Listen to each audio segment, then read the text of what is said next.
Art is a source of expression, a source of happiness for artists and people. But at the same time, in the status quo, art is an inherently extremely fragile profession. Because under the status quo, where there are only grants and fellowships, art is a lucky opportunity that is only granted to the richest, most lucky individuals who manage to get through these applications. We believe on side proposition that art should be accessible. It should be enjoyed by all individuals, including those at the bottom of the social ladder. So proud to propose. My arguments for today is firstly on increased accessibility of art, and secondly, why fellowships hurt minorities disproportionately and why we're able to benefit those minorities on our side. But before that, two pieces on framing. Firstly, what does the implementation of this basic income policy look like? We think that this basically looks like providing less than the basic income and only the basic living expenses for these people. The implication of this is that there'll be no irrational opt-in from actors who don't really want to pursue art, because this is not a huge grant. We are providing them with the basic necessities that they need to keep on living. The people who benefit from this policy are the people in the status quo who want to pursue art. But secondly, what is the definition of artists and who are the artists who will be funding? We think that there are two criteria. Firstly, that these people will basically have to be making some sort of income from art. But secondly, that they have to be making art at some level of consistency. The implication of this is that this person who just made one song like 20 years ago and has not made any songs since is simply not going to be able to continuously get money from this policy. With that then, onto our first argument of increased accessibility on art. There are two layers to this argument. First layer, why under fellowship and grant programs in the status quo, not many people can access art in the first place. This is simply due to the fact that currently the art industry is very, very competitive, and you have to take down lots of competition in order to even get these grants in the first place, which are incredibly limited. You do not know who gets these grants, because especially so since in order to get a grant you need to pass these application processes. What that means is that inherently people who had access to money to go to art schools, who had money to access good paintbrushes, good paint, who had money to be able to have the capacity to have time to even create these art pieces or create great art pieces to send to the application process, only those rich and very privileged individuals can get access to these grants and fellowships on our side of the house. We think that it is also extremely difficult for people to just balance the application process with other things like applying your side jobs, for example. So the implication of this is that poor people, especially those who need to do multiple jobs at the same time, are very, very disadvantaged when it comes to applying for these applications because they cannot produce good enough quality art to beat the people at the top. Note that there's also no guarantee, again, even if you as a poor person are able to get a grant the first time, there's no guarantee that you'll be able to get a grant the second time and the third time because it is so competitive.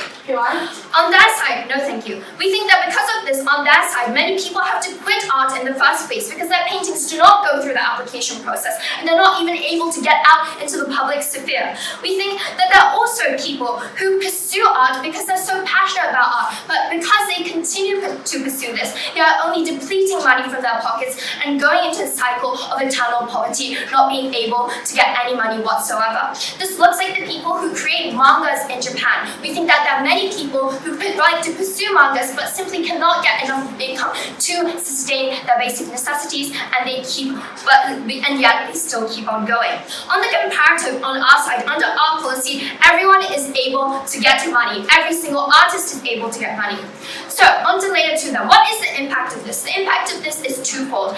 Firstly, everyone who wants to pursue art can pursue art. And note that this is incredibly important, Josh, because the characterization of these artists are that these people inherently want to pursue art, because you wouldn't be an artist if you didn't like doing art, right? So on that side, when we're actively taking away the opportunities to succeed, it's incredibly fundamentally harming and an inherent contradiction to that entire identity as an artist, and we think that we are able to give them the opportunities that they deserve to be given on our side of the house. But secondly, we think that we also are able to give money to those who continue to pursue art. We think that on either side, due to passion, people will continue to pursue art. We think that we are uniquely able to give them the money and give them the basic necessities to be able to sustain themselves on our side of the house. Before I go into my second argument, what do you mean by accessing art? We think that accessing art is basically the ability for artists to be able to make profit from art, to be able to succeed from art, to be able to get self-sustainability from art. Second argument then, why fellowships hurt minorities disproportionately. There are three mechanisms on this. Firstly, we think that in the status quo, the government and the people who grant these fellowships is an amalgamation from people from majority communities, right? These people have intrinsic biases that lean towards that majority community. For example, in Japan, that would be the very rich elitists at the top. But we think that secondly, that the fact that there's no objective metric to decide whether one piece of art is good or bad means that people can very easily weaponize this lack of objectivity and discriminate against minority artists. This looks like, for example, in a very white-centric community, we think that if you compare a portrait of an Asian with a portrait of a white person, even if the scales and the art style that were used were the same, we think that the white person or the portrait of the white person is more likely to be granted access and to be granted fellowship. But thirdly, we think that even if the minorities are able to get through this application process, we think that they'll still cater to the majority of the perspective. We think that this is because they're dependent on the majority people for that funding. What that means is that when people want to make movies about rape victims, they'll not really depict the full brutality of it, and will not really blame men for it.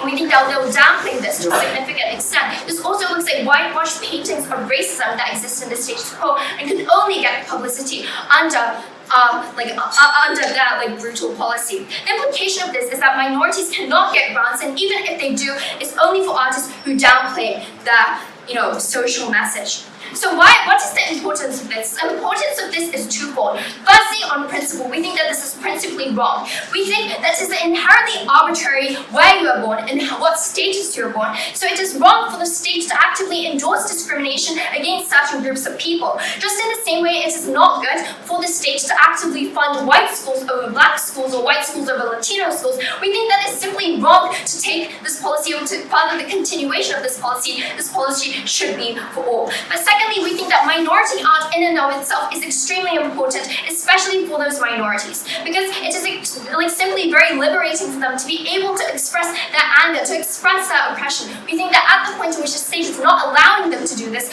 we think that we should take this policy that allows minorities to at least be able to self-express themselves and make an income from it.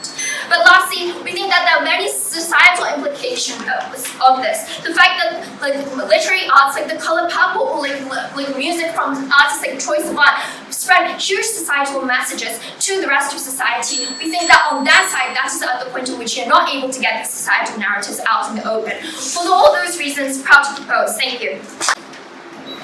Panel, their side falls because their own characterization and their own model rebut their own whole case. That's why I'm so proud to oppose. Before going to the setup and before going to the rebuttals, two main arguments in debate. Firstly, about how the government should be able to finance art with an actual social impact. But secondly, about how we in our side we are able to better help the artists. Before going to a piece of setup, I'd like to do some pieces of setup.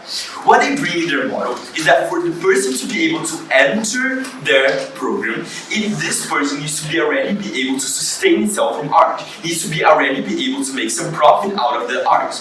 And then they claim to me that they would be helping poor people and they would be helping those minorities, because those are the minorities and those are the poor people who are not able to produce art, because they are not able to sustain themselves, because they are poorer than they reach to actually have access to those things. I believe that this own model, this own characterization go against their own case, because now those people are already sustaining themselves and already able to gain profit out of the art they're producing. They no don't necessarily need the help that their side of the house is giving because they're already sustaining themselves, they're already getting something out of their art. But secondly, their whole argument tries to prove to me about two things. Firstly, about how art is a source of happiness, but secondly, about other side of the house, the market of art is actually very limited. But they never explained to me why exactly the government should give money to those people because of those two reasons. Because look, there's a lot of things who can bring happiness to people. But debate brings happiness to me. That's not why, and that's not a reason, that's why the government would give me money for me to be able to continue debating for the rest of my life. But secondly, they never proved to me why a specific market being very limited and has a very high barrier of entry, the government should give money to those people to produce that. I think there's a lot of sectors in the economy, there's a lot of sectors in the workplace that are very limited and that have very high barriers of entry, still such as art. And I don't think that the government should be able to give money to all of those people so they can actually enter those type of things in the market. So let's actually understand how the comparative in the debate look like. The difference between words, their role is about the artists. They are now giving money to all of those artists, independent if their art are good or if their art are bad. But secondly, our role is about the art itself. It is about the value that the art can aggregate to the world. Because it's on our side that with more selective process, people are actually able to analyze the art and actually understand if the art is able to produce some social impact to society. So let's understand why would that be affecting our side of the house and who would be analyzing this art in our side of the house. We believe that our governments and organizations, what does this mean? When we talk about government, it's not the president would be analyzing that. We're talking about colleges, universities, professionals inside ministries of education, inside ministries of art, but we're also talking about independent organizations who also have an interest in producing art, in supporting those artists. We're talking about independent organizations funded by other people. All of that is who is funding the art in our side of the house, and all those people will be analyzing the quality of their art. While on their side of the house, it's very difficult for them to be able to claim that they will be able to analyze the quality of the art and the social impact that the art has, because as the Rebuttal slide says, they will be financing all artists in their side of the house. And how is the process in our side of the house and why it's also effective? They will be analyzing which project is this? How does this project look like? Is it a theory? What is the social impact of that theory? How much money will it cost? All of those things will be analyzed in order to be able to analyze the quality of their life. So now let's understand about in our side of the house, we're actually able to generate more social impact. Why? We believe that art in our side of the house and the art that the government should fund should necessarily have a social impact. Because the money that the government is giving to the art is the money that comes from the people, comes from the tax of the people, and the money that people are giving and the public, the general public, is giving to the government. Therefore, the money that the government allocates must generate some social impact to the general public as well. If their point is based on the fact that art is a passion of someone, and therefore someone is producing art at their house and is producing a paint in their house and is not generating any social impact, I don't see why the government itself should give money to that, since the government would not be taking money from the general population and giving to a very specific thing. Yes, except for QI.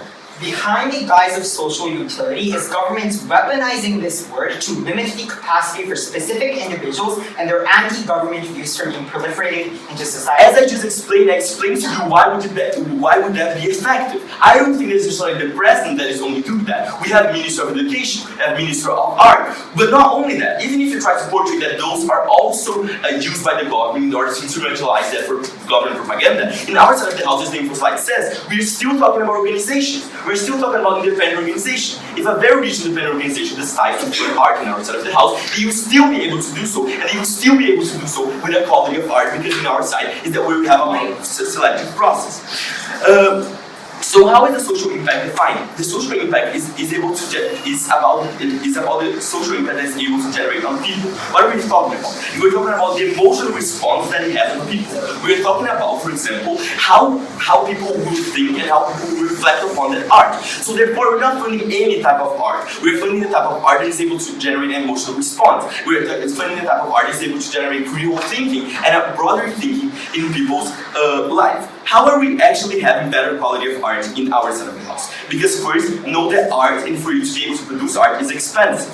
Even when we talk about small art, the resources for you to paint is very expensive. The things that you need to paint, for example, something, are also very expensive. The testing, the studying, all of those things that you do are very expensive. But not only that, there are types of art that are intrinsically expensive.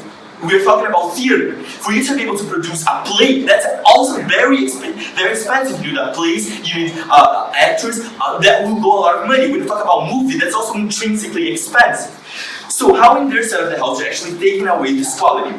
Because in their side of the house, since they're giving that money to more people, since they need to be able to allocate all artists and not specific projects, now they need to be able to give small amounts of money for each individual. Since they have more individuals and since they have more projects to be able to fund, the amount of money that those projects are receiving are smaller when compared to our side of the house, where we have a smaller amount of projects being funded and therefore also being able to give a bigger amount of money to each project. So what does this mean? What is the implication of that? Even though we have less projects, our process have more quality, because now people are able to actually study about art, are actually able to buy the best resources in the market, are actually able to test about the art. But secondly, they're able to produce a type of art that wouldn't be produced in their side of the house. And here engaging with their main stakeholder. Their main stakeholder, those poor people that you talk about, those minorities, now they're also able to produce theater, movies, that in their side of the house they would never be able to produce, because the amount of money that those people are giving and the amount of money that the government is giving is way less, because they need to fund a whole amount of people. Therefore, what are the actual implications of our side of the house?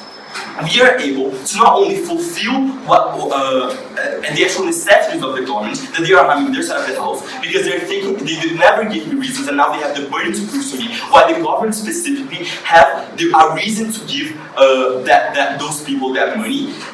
But also we are proving to you how we're able to better produce quality of art, and how also we are able to produce, how we're able to have those arts better publicized. Why? Because we also have a matter of exclusivity in our side of the house. When there's less projects being funded by the government, this means that when people look at the art and look at the symbol of the government and understand that that art is being financed by the government and was selected in a selective process, those people, when they see the art, they're able to see, wow, this art must be of quality. Now I will consume that more. Therefore, we're also publicizing the art more, and that's why I'm so proud to oppose.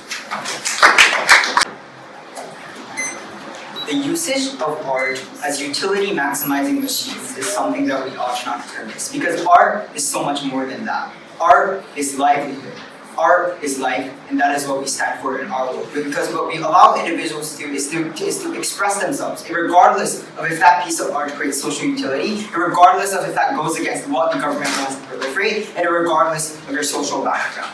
In my speech, I'm going to do 2 levels of top-level clarification, then a couple of postures. On top-level clarification, I want to note 2 crucial things in this debate. Firstly, opposition misunderstands or mischaracterizes our frame, because what they tell us is that they think that we support a world in which only artists who earn enough to sustain themselves get this funding. This is not true. What we say we support is artists who have some amount of income from art, whether that be $10 a month or whether that be $100 a month. We don't believe that these artists are making all of their income off of this art. Obviously, they wouldn't need it in that case. We did not say this, to clarify.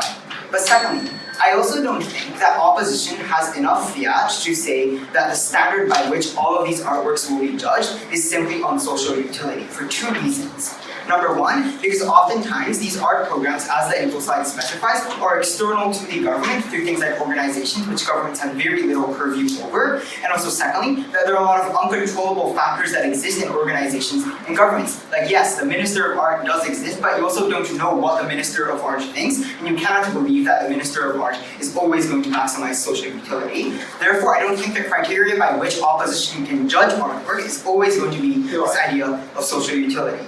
With that said then, I want to firstly discuss which side is better on the level of social utility, largely dealing with most of opposition claim, then on minorities' accessibility, then finally quality of art. Firstly, on social utility, I want to note 3 main things about this argumentation. I want to note firstly that this maximization of social utility is not true. That I don't think opposition fulfills the adequate burden of proving to you how these artworks are going to create this scale of social utility. We don't know what they're talking about, we don't know what the mechanization is. On the flip, what we believe is oftentimes these artworks are chosen deliberately through the incentives of specific actors. If, for example, you are an actor like the government, you're probably not going to want to proliferate messaging that goes against what your government stands for. Maybe that means that you don't want to promote things like female rights or LGBTQ rights because you're a conservative government.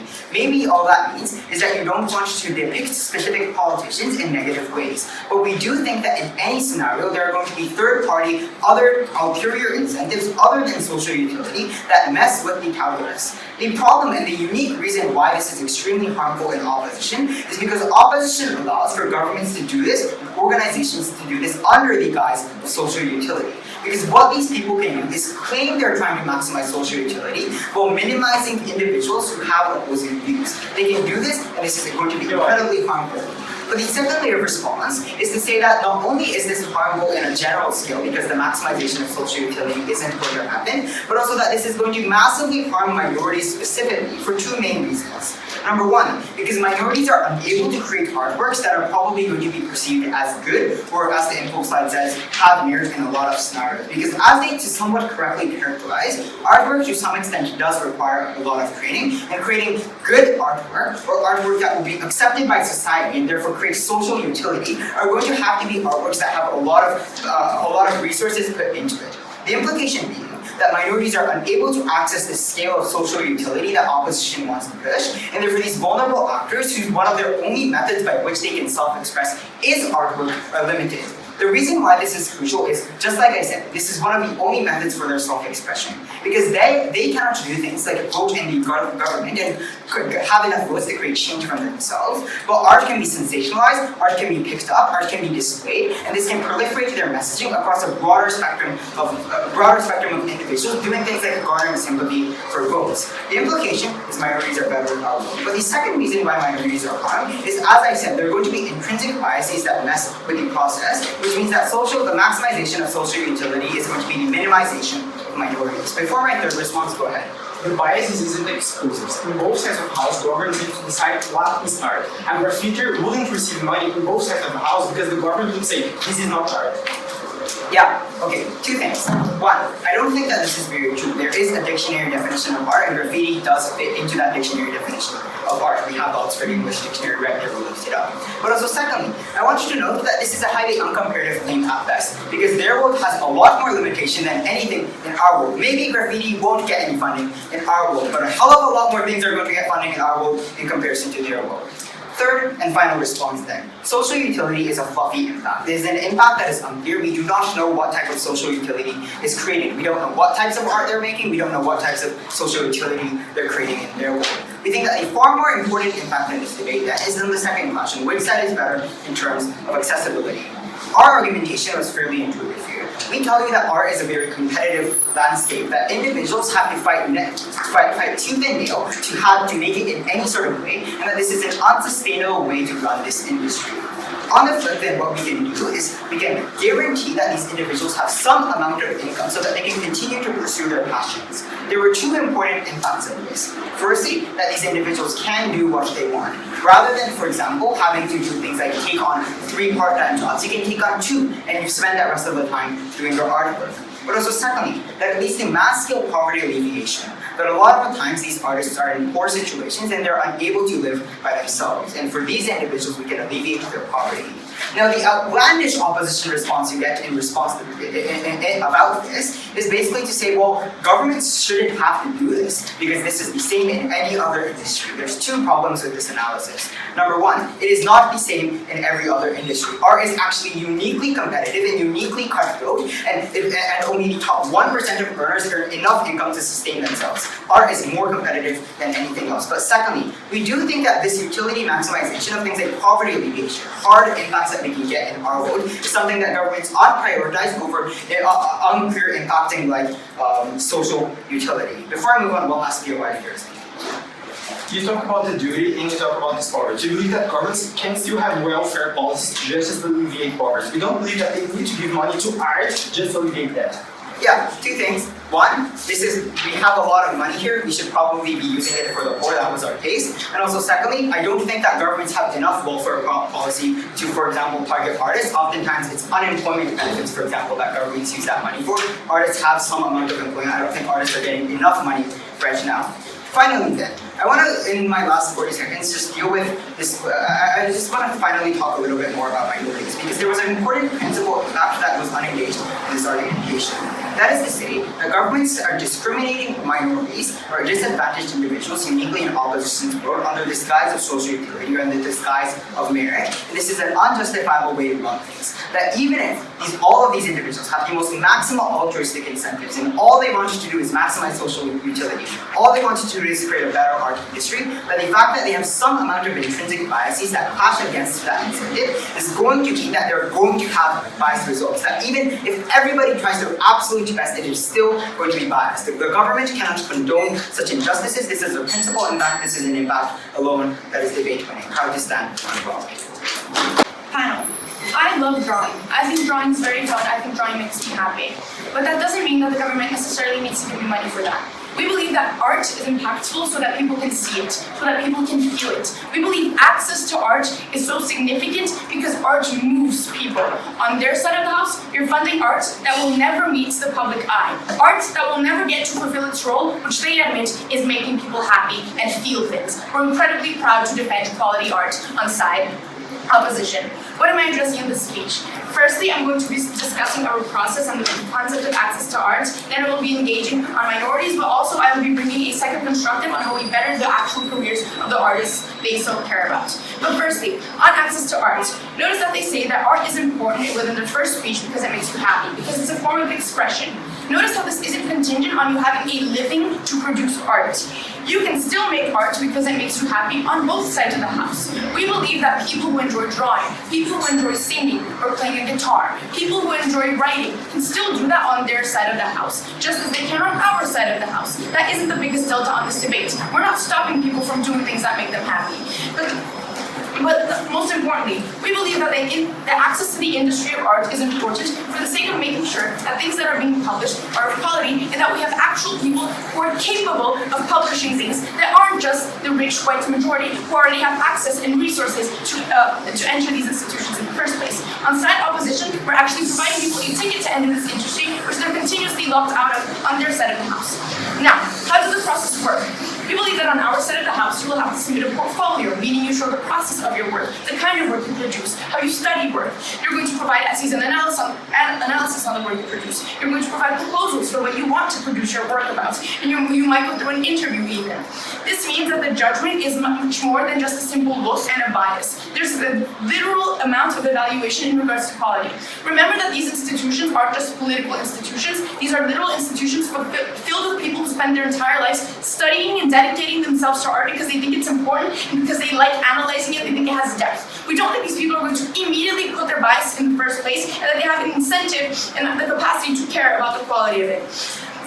Now, they see that these institutions will put biases, but notice that institutions aren't singular. You can compose an institution and not hold every single value it proposes. These processes, being so complex, have multiple individuals in each phase, which each have their own personal biases, which will be conducting thousands and thousands of interviews and processes. We don't believe that there is a single bias that is going to outrule them all. And even if I buy that, we still think that there are competing institutions with competing biases. We're going to have different arts being promoted from different places, like different galleries, museums, charities, etc. So we don't think that that's a big point of contention on our side of the house.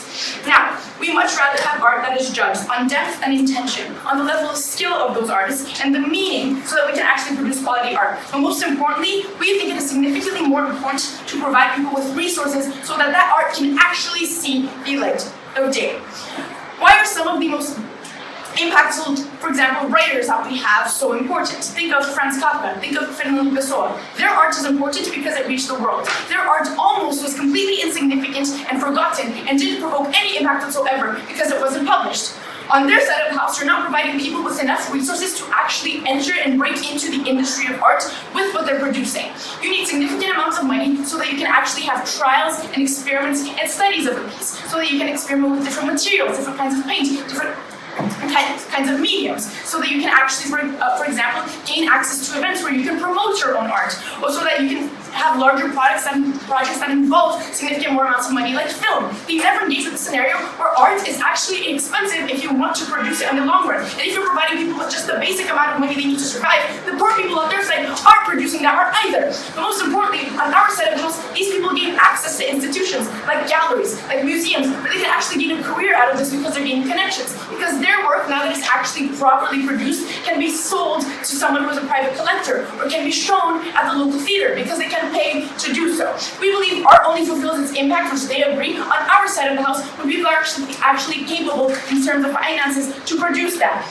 Now, in regards to minorities, they say that the richest and the most elite will pick art against them because of their biases. I already explained why the point on biases isn't true, but notice how minorities contribute uniquely to art through the different forms of culture and experiences that they can contribute, through the different kinds of expression that they can represent, especially in countries with lots of minorities like Brazil. I think indigenous art is going to receive a lot of attention from the Brazilian government because the indigenous people and black people consist of a relatively large portion of the population, and they have interest in promoting this. So I don't think that minorities are significantly harmed. But why do I believe art on their side is significantly less accessible? Notice that income from art is already generally hard to get without any form of program, because you still rely on large amounts of money and financial support to do so. On our side of the house, you're actually providing people with enough money so that they can quit their job, so that they can focus on making their art and dedicate all of their resources to creating a project that can provide them with a career in the long run. On your side of the house, if you're providing people with such minimal amounts of money, tell me how the poor artist who is struggling to make a living is actually going to be able to produce art that helps him join a career in the industry in the first place. Second of all, notice that their criteria are also inaccessible. They say that it's not about making a full income independence on art, but notice that in order to prove that you make some sort of money on art, it needs to be a substantial amount. So I think if you're selling your art on the streets, it is significantly harder for you to prove that you're getting income from selling your art on the streets, because those people from lower backgrounds don't have access to the institutions that can provide them with proof of their income. Or for example, making art consistently. I think people who have jobs, who have other concerns, like they say working 2 to 3 different professions, are not going to produce art consistently and are therefore also not going to pass. So we believe that the most vulnerable people don't exist on both sides of the house. The important thing is that we're actually providing them with careers and the capacity to produce art that is not only reaching the public, but is actually viable for their careers. Do you agree that a lot of people opt into art not because for financial gain, but rather because they love art, or because they see consuming as a glorified art? I do agree that there are people who opt into art for things that are other than financial gain. But notice how that's better on our side of the house, because then they can actually be able to pursue that art in the long term. On their side of the house, they're gaining very little amounts of money that they can't actually produce anything worth. Now, this is our second constructive on careers. We believe that we can actually maintain people who are low income and entering the art industry in that industry on our side of the house. On their side of the house, they're going to be gaining minimum wage to make little to no money from their art, or little to no access to this institution from their art, and they're not going to be able to produce it properly. On our side of the house, firstly, we have prestige and recognition from being able to pass this in the first place. After all, it's selective and you're associated to institutions. Second of all, you have connections from these institutions. So for example, a gallery picks up my work, that gallery is necessarily more incentivized to keep buying my work or to keep selling my work in the long term, which guarantees me an income. Thirdly, we believe that you're also generally going to receive more money overall to produce better art, which allows you to have a career, because now you can produce art that is of higher quality and therefore get picked up even if you don't have all of those connections. Notice how this is significantly more important than what they bring me, because when you have that small amount of people, but they can actually pursue their passion and dedicate all of their time to it, to not only produce a social good that is for everyone who goes to the theater, who goes to museums, who frequents galleries, but more importantly, that these people are going to, in the long term, be able to continue pursuing what is so important to them, which is art. And the government doesn't have to only support them for the rest of their lives. They support them for that one project, which propels them, and then they can continue supporting more people. On our side of the house, you get better art for more people on the long term. On their side of the house, you're creating the false impression of accessibility. Incredibly proud to oppose. I'm going to do one thing that opposition does not do in this debate. Wait, their claim in this debate is talk about the social utility and the social impact, which is really, really, really uncertain. If you want to think about it, no one knows if this one piece of art is actually going to gain traction in society. No one knows if one piece of art is actually going to gain social utility in society. What we do know is about our argument on minority discrimination on principle, and about how dispersing the money is actually going to give money to the poorest of the poor, which is why, on the way, our argument is significantly more important in this debate. I want to do a few pieces of clarification before I move on to the passage of my speech. Firstly, I want to deal with their second argument on careers for low-income people. They give us host of analysis and host of benefits that you can have once you get elected and you can get money from the organizations. They do not prove why you can actually get the selection process and you can get into the very first place. Our argument that we give you from Bureau explains why these individuals who oftentimes do not have connection to begin with are incapable of actually selecting the selection process to begin with. The reason being that in this art industry, there is a significant high competition in the status quo, which has meant that people who went to prestigious art school is far able to out-compete individuals from poor backgrounds. It has meant that you can actually, people with higher capacity and art money to be able to create artwork in the first place has meant that you can out-compete others, and that a lot of the connections do matter in this debate, which has meant that they never proved the prerequisite of this argument to firstly stand to begin with. But secondly, let's take them at their best. Let's say that you can actually get in. They never prove why you can continuously get in. Because note, this is a highly competitive industry, which means other individuals can get in the very next second, which means that yes, you can get money for this one project. It doesn't mean that you can get money from the next project, which is why they lose already. I want to chat about two things. First, on the material well-being of the poor artist, and secondly, on minorities. Firstly, then, on the material well-being. Our claim that we gave you first was really simple, that the most artists are incredibly poor or are really having struggling in the status quo. I think Seiji's POI proves this, and they can see it when they say that most artists do become artists because they are passionate about it, not because they want to actually make money. Which is why the substantial number of people, most artists and animators in Japan in the status quo, are heavily struggling to make ends meet. Which is why I think their attempt to outframe argument in saying, oh, poor artists do not exist, is simply ungrounded in reality, when in reality, a lot of the individuals are in fact making art, but are still struggling to make ends meet. Given that, let's take their responses and eliminate all of this out of the debate. The first thing they say is that welfare still exists. Notice your panel, that welfare exists in the status quo, and welfare does exist on both sides of the house. But still, in the status quo, there are a substantial number of artists that are living paycheck to paycheck, which is why I think in order to better the life, one, welfare is not enough. But secondly, on our side of the house, we are able to actually give them money that actually enables them to live a more sustainable life that is above the poverty line in the status quo. The second thing they say is that, I like debate, but that's not the reason why you fund people. But that is because there's a significantly smaller number of people who are debaters, and most people who are debaters don't sustain themselves with debating, right? Which is why this is simply not analogous. There are in the status quo 10 million artists, and quite a lot of them are living under poverty line, which is why I think if there are analogous things, we are more than happy to do that. But even if you don't take that just independently, we are capable of actually saving the individuals within the artist industry, which is why I think this is still our path to victory. Why is giving money to these artists actually important when around? I have three important weighing mechanisms. One, money is oftentimes an objective benefit, and one objective benefit within this debate. Oftentimes you don't have epistemic access to what individuals want. But in capitalist society, you need money to do anything, to buy anything, for instance, which is why money is important. But secondly, money is the prerequisite in capitalist society. Anything requires you to have money to begin with, which is why money is important. But third of all, even if you have some sort of money, which I think they're going to come up here and talk about, I think that does not mean that you have money, enough money all the time. No one knows when the economic shock will hit you. No one knows if you want to have children, or this might look like you not being able to have a comfortable life, you eating 2 meals instead of 3 meals, for example, which is why having money is the biggest shield against the uncomfortable circumstances, which is why I think our claim in material well-being is significantly more important than any other claim for the debate. Before I move on to the second class of minorities, I'll take a few off. How do you think people who are actually struggling with poverty will be able to pass on your side in the first place? So I think there's a reasonable standard of what the artist and its definition look like. I think their strategy is to say poor individuals do not fit in the criteria of artists is inherently unintuitive to begin with, right?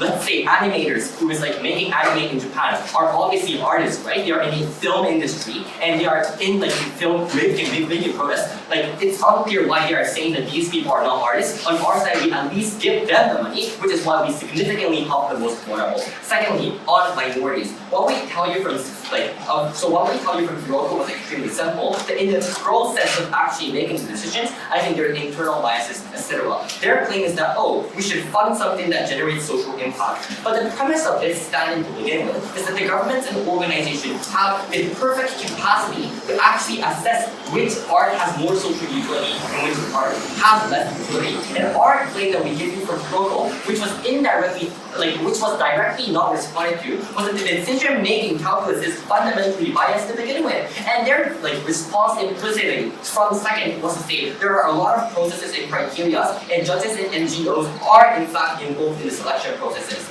But I think this immediately falls on a debate and a few key grounds. First, I think people have incentive to actually do racism to begin with, because I think unfortunately we do live in a society where racism still runs rampant. It was simply an assertion for them to run away and say that there exists no incentive for this to actually function to begin with. I think there exists these kind of incentives. And what an important nuance here that Hiroko gives you was that insofar as there's no clear criteria of what is the best art and what is not, it's lacking objectivity, which allows those people who have the incentive to spread racism to actually get away with it, which is an unresponded characterization. So just having 10 people instead of 1 is not going to solve the structural problem of racism, which is why you don't let government or any experts to actually decide what is good for them, especially when we're using the taxpayers' money. But second of all, even if racism externally or explicitly does not exist, our claim is that those things are implicitly ingrained within our mind, and that people's decision-making calculus of what is useful, what is futile, and what is not is inherently flawed, which is why the art of things like gay man kissing is not going to be actually going to the public insofar as people implicitly have these kind of biases to begin with. But third of all, I think lack of objectivity inherently creates a problem. Even if these are not explicit, I think our principal argument does stand within the debate. So the implication here is that things like minority art are going to significantly decrease on their side of the house. And plus, I think one mechanism that Hiroko explains, which is directly not responded to, is that even if minority people can get in the selection process, they are unable to make the minority art insofar as they're getting the funding from the government, and they need to please the government, or they need to please the majority, which means that they are going to create art that is good for the majority, not for the minority. So, two things then.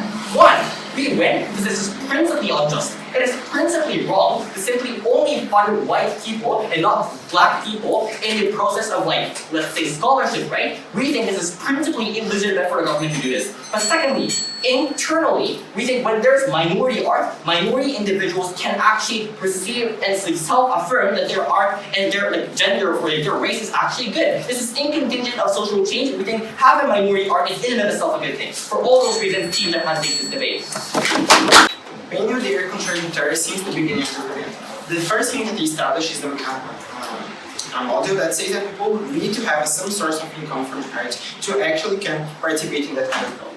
Why this is also contradictory with their own case? Because a lot of arts doesn't profit with art. We already explained how, first, art is extremely complex. A lot of people, even if they like art, they aren't going to sell things and actually respond to that.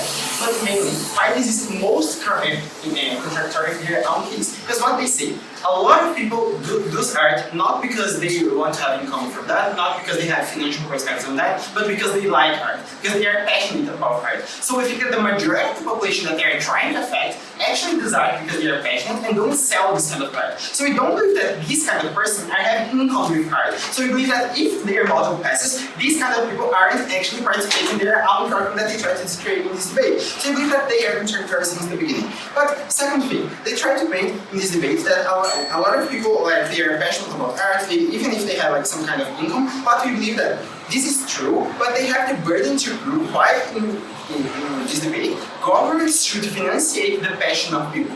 We believe that a lot of people live paycheck to paycheck in a variety of different professions, and a lot of people have different professions that they love, that they are passionate about, and governments aren't giving more money to them to exercise this kind of profession. We don't believe that just because someone is passionate about, the government should finance it. But even if we believe that it was true, why these kind of programs that governments financially art actually exist? Because it gives a social impact to the population.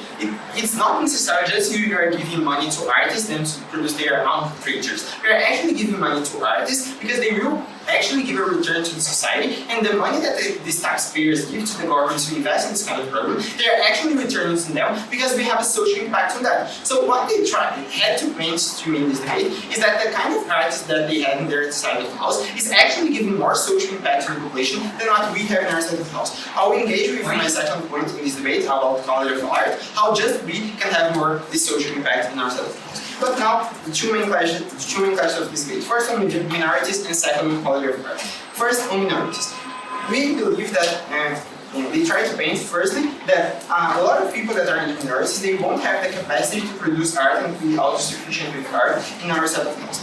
Firstly, we believe to the selection process. We believe that first, art is not necessarily political. So if I produce art, it's not because some government is like from right or left, is not allowing my arts to actually pass this program. We believe that the majority of art actually isn't political. Second, we believe that the people that actually analyze this art isn't like the president of the country and actually one part of the country. We believe that there are composition of a lot of people, but we're not already explain that. And third, because governments, they have checks and balances also. We believe that the governments, they do this kind of process, they actually need the best outcomes from this process. So they're actually going to receive and to actually analyze the projects that are generating social good to the population, that are generating common to the project that they are making, and mostly because if they select just bad things, we think that the part of the population that votes on them won't vote them anymore. We believe that these governments, they don't have the interest to do this kind of things in this country.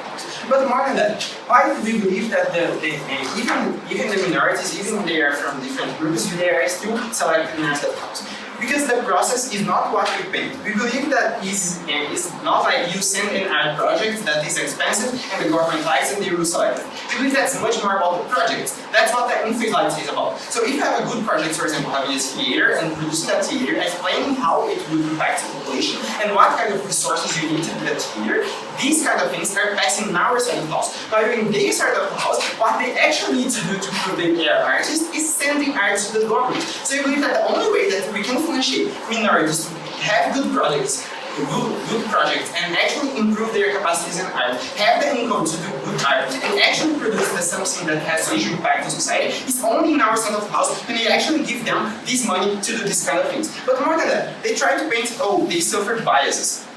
Actually, they have a big burden to provide, for example, what they try to paint. Only, for example, white people are being selected. We don't believe that this is true, and some reasons for that. First, about the composition of people in government, but second, we believe that art is one of the few sectors in government that is much more progressive than other sectors in the government. We believe that when we are talking about art, we are actually being more progressive due to the nature of art that's actually transforming society and giving new perspectives to people. So we believe that the people that are involved with art, even in the government or in the different organizations that are actually in our set of house, as the influence says, they are going to actually be to select different people, not what they try to paint in their set of house. Before I continue, go ahead. Yeah, you tell us that it is our burden to prove the uniqueness of art as needing government funding as a method of utility. Is it therefore not your burden to prove why the method by which you would like to create social utility has to be the restoration of art? How do you have better quality of art in our set of house? First, we believe that the selection process is actually effective. I already explained how we have a lot of mechanisms to do so, and how governments have actual incentives to decide the better art projects, and how they work, and how this selection process actually is about. But second, we believe that only in our set of house, even if we have similar projects than quality in those set of house, the money to realize this kind of good arts to give them to the population is much better in our set of house, as we have few artists being selected. We give more money to them, and the resources necessary to them to produce that art. So we just believe that even if they have good artists being selected, we believe that they wouldn't have the money to actually produce the arts that is necessary to give the social impact. So we believe that only in our set of house we can guarantee that. But how they try to answer our principle that I talked about, how it's not the duty of the governments to finish inventions. They have two main answers. Firstly, they say that art is much more competitive than any other sector in the society. This is simply not true. If you want to say that being an artist is more difficult to provide this for a lot of money in the creation sector, I just think that you are not trying to engage with the role. But second, being that art is actually accessible, we're having a role where internet and AI is actually helping people to produce art. We are in a role where people actually evaluate different fields of art, and we believe that in their scenario where people are actually passionate of art, even if they don't have a lot of money to do so, they can actually produce art for themselves. We don't believe that this is necessary. So I believe that art is expensive to produce very good things to help society, but it's not expensive to do like normal things as we're passionate about. But second, the way that they try to answer is that arts are also poor, and governments should help them as they do welfare policies. First, we believe that this is contradictory with their own answer of the POI. I say that if they were poor, they are going to be helped by these welfare policies. But he says, oh, but they aren't that poor. They are actually having one job and they do art just to complement them. If they aren't that poor, I don't believe that government should spend their money to make these people that are paycheck to paycheck to receive more. However, there are a lot of people that are actually struggling with poverty and hunger, and they don't receive this kind of money because the government has a limited amount of resources. So we don't believe that government should have the ability to just financiate the passion of people that are different from the others. So we believe that the principle that we have in our social house project is not the duty of the government to have that in our social house, it stands in this debate. And we believe that their arguments from minorities are actually flipped to our set of house, because just in our set of house, these minorities, they actually have the capacity to produce good art if they have projects, because only in our set of house they have the resources to do so. And secondly, about the quality of art, we believe that just us have much more quality of art than the set of house because of the selection process and because the amount of money that we use as artists to produce that. And so we give much more social impact to the population that are actually the most important. So proud of you. Adam, there is one very fundamental question in this debate. Why does art matter? We think art matters for the individual because it brings in happiness, and fulfillment, and expression. But that isn't contingent on having a career on art. The arts industry and people who work as artists matter because they make things that make people feel, that can be shown to the public, that can be accessed in museums and theaters. We believe we only actually have what art matters on our side of the house instead of giving a lot of people little amounts of money for their works to collect dust. 3 things I'm addressing. Firstly, on artists, secondly, on art, thirdly, on minorities. They say that you're supporting more people who wouldn't be able to pursue art as a career otherwise. Because people do art for passion, not money. That is intrinsically very contradictory because if people pursue art for passion and not money, then having this financial incentive won't really change anything on either side of the house. But more importantly, wealthy people will still be able to produce art on their side of the house. The difference is they will also potentially be getting money from the government from it, just as a poor person on their side of the house, who if we assume they get it, will be getting that same amount of money. The issue is we will not be able to provide the people who actually have different views or potential, or the minorities that they so address, the people of low income that they so address, with a platform and a capacity to produce impactful art on their side of the house, because the amount of money is marginal. If rich people are still producing art on their side of the house, poor people are rarely receiving any more resources, those people are still going to get more opportunities and more attention. It is only on-site opposition that people, regardless of their background, regardless of their income, have the opportunity to be judged purely on the quality and the depth of their work. This means that we have people who have arts which is evaluated by a variety of experienced individuals and industries and institutions for a variety of attributes from a large group of people to then be not only resources, but also connections, but also prestige, but also attention. These opportunities, after receiving it once, can provide someone with a career for a lifetime. We would much rather have less people being selected, but guaranteeing that those people who are being selected are capable of producing art that provokes an impact in people.